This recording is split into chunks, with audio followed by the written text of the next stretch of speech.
Today's question is, should I use stock photography for your brand or for my brand? Should I use stock photography for my brand? And that's a good question because, throughout the years and even up till today, you see a lot of stock photography on websites or marketing material or flyers or whatever the case is, ads, right? Even you still see some stock photography. And if you don't know what I'm talking about here is, let me throw up an image for those on video. It's these kind of cheesy images of, people gathered around in an office space with some nice corporate America suits and ties and dresses and all that, laughing or smiling or hunching over, looking over some charts or an older laptop that people don't use anymore, or I guess some people still do. And it's just really cheesy. And it's really interesting to see people use that in different scenarios for their business, or if they're a freelancer or they're a marketer, right?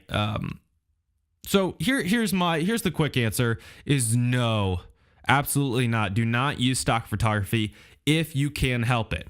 Now, there's a caveat there, if you can help it, because some people don't have the opportunity to utilize the real photos of their business, but Here's something for you to think about. It's 2019, and there's a lot of great resources out there for you if you don't think you can utilize real photos or showcase your business in that way.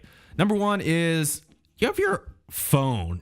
People have phones nowadays, and they take really good photos. I don't know if you've noticed yet, but on iPhones and Androids, it doesn't matter what you use, there's this thing called portrait mode, and you can click in, swipe to the next slide, and it has a portrait mode, right?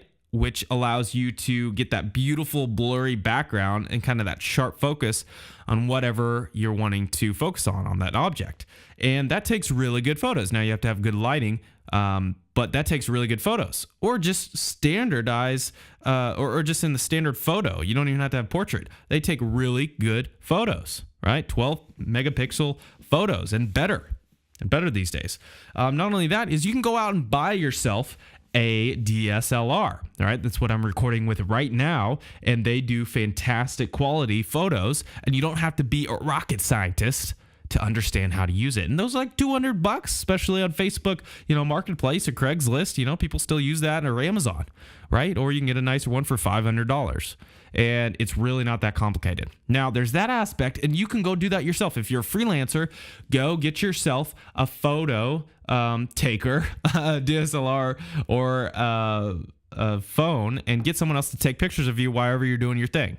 If you're a photography freelancer, I mean, you better have amazing images of yourself doing the thing with the thing, right? With your camera. If you're a videographer, same thing. But if you're someone else, some other type of freelancer, like a coder, right? Definitely have someone take pictures of you doing your thing in a nice atmosphere.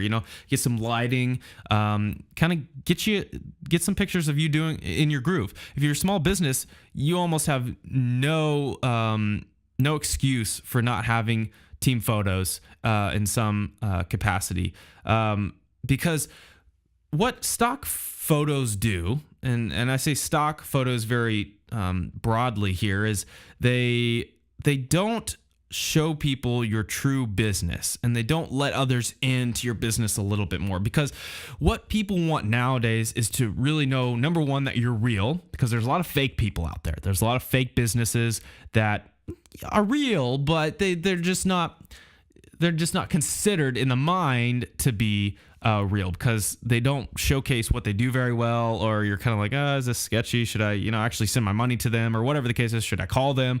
Right? There's a lot of things that are stopping humans from interacting with other people nowadays. So you have to now showcase yourself and be vulnerable in that way, and open up your business, your office space, even if it doesn't look amazing, invite people in and showcase real people. Even if Johnny doesn't stay for the duration of the year, and maybe he quits and leaves and goes to another job, it doesn't matter. Johnny still was a part of your business and worked there. So don't be worried about taking photos and like, oh, he's gone, now we have to have a new photo. No, I would not worry about that at all. But what stock photographies do is they kind of cut you off with helping customers engage with your brand much more than they could if you had real photos and you showcased the business, because it makes a huge difference. Because people have BS radars. They really do. Bullshit radars.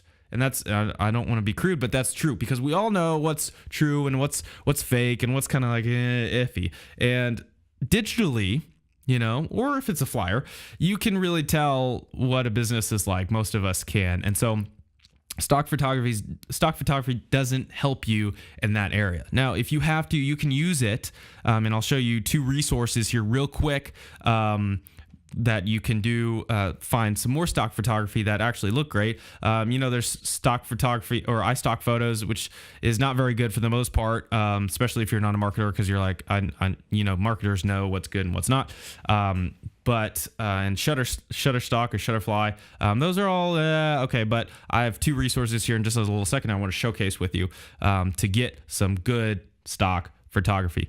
And if you can't do it yourself, if you can't get a photo of yourself with your phone or DSLR, hire someone else. If you're a small business, hire a freelancer.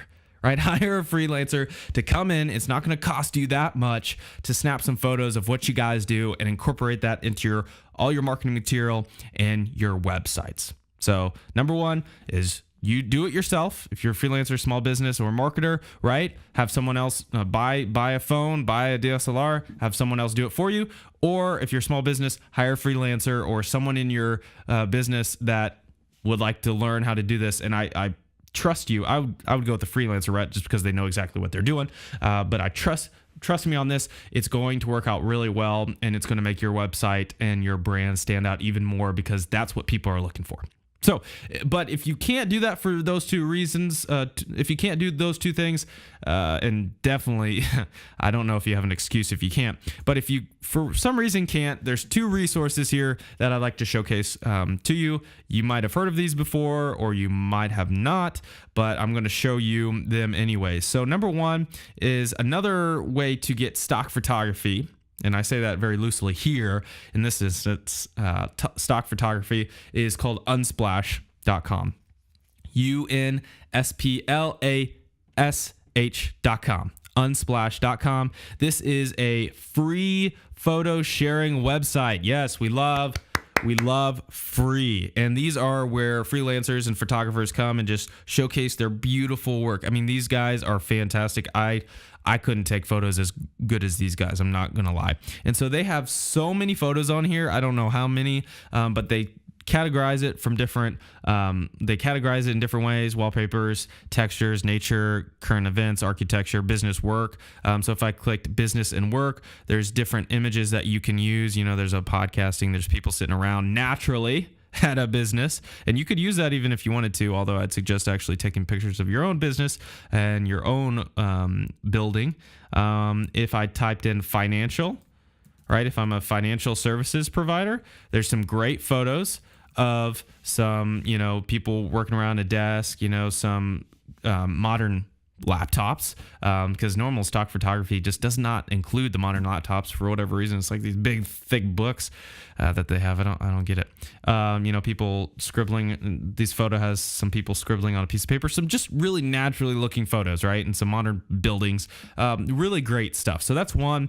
Next is Pexels, PEXELS.com. Pexels.